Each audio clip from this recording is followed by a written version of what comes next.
Today we're going to be exploring how Job's Leviathan that swallowed the sun was a total solar eclipse that occurred in the skies above him. Researching the eclipses that occurred in the skies above the patriarchs in the Bible. Job in the Bible mentions Pleiades, the star cluster, and constellations Bear and Orion. Job also gives God credit for the Mazareth.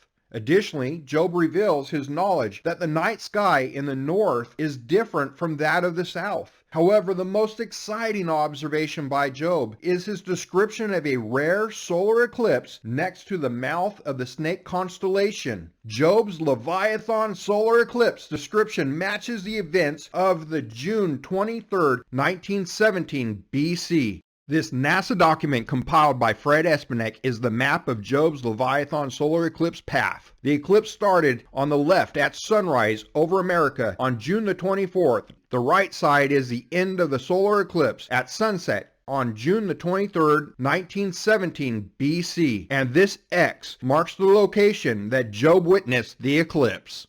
At 4:28 p.m., Job witnessed the sun begin to disappear with the start of the Leviathan solar eclipse. The magnitude of the eclipse continued to build until 5:40 p.m. when the eclipse maxed out at 88%. With only 12% of direct sunlight, the sky looked like twilight. Job's knowledge of the constellations allowed him to know the sun was eclipsed next to the mouth of the sky Leviathan. Job's understanding led him to the conclusion that the sky Leviathan must have devoured the sun. The Bible records Job as saying, "Who are ready to rouse up Leviathan." In regards to this, the Bible commentator Walter Munder wrote, "There is a word used in Scripture to denote a reptilian monster, which appears in one instance at least to refer to this dragon of eclipses, and so to be used in an astronomical sense." Job describes the impact of the Leviathan eclipse on the stars. Job states, "Let the stars of the twilight thereof be dark. Let it look for light, but have none."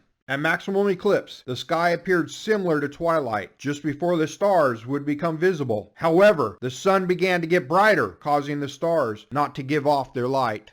Job then describes the confusion of the sunlight returning to the earth with the statement, "Neither let it behold the eyelids of morning." The return of the full, unobstructed sunlight, like the rising of the sun in the morning, was interrupted by the sun setting for the night.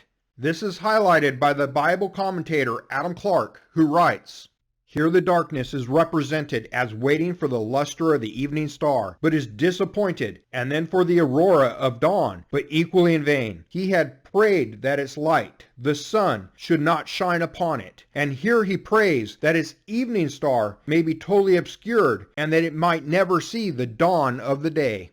Historians know Job lived in an area that experienced the annular eclipse at the time he was alive. Job confirms that he saw the solar eclipse with his description of that specific eclipse's unique characteristics.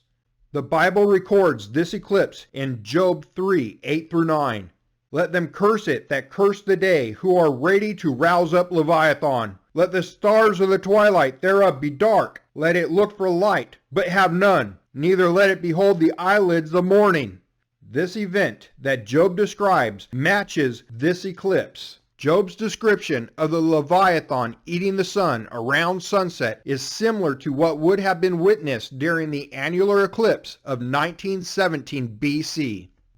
Job's Leviathan solar eclipse is such a great Ebenezer and reminder that God has given to us to remember the patriarchs that came before us. If you have any comments, please leave them below. If you haven't subscribed, please subscribe now so you can be up to date on all future releases. I've also included some videos I think you might like right here. And thank you for watching, and God bless you.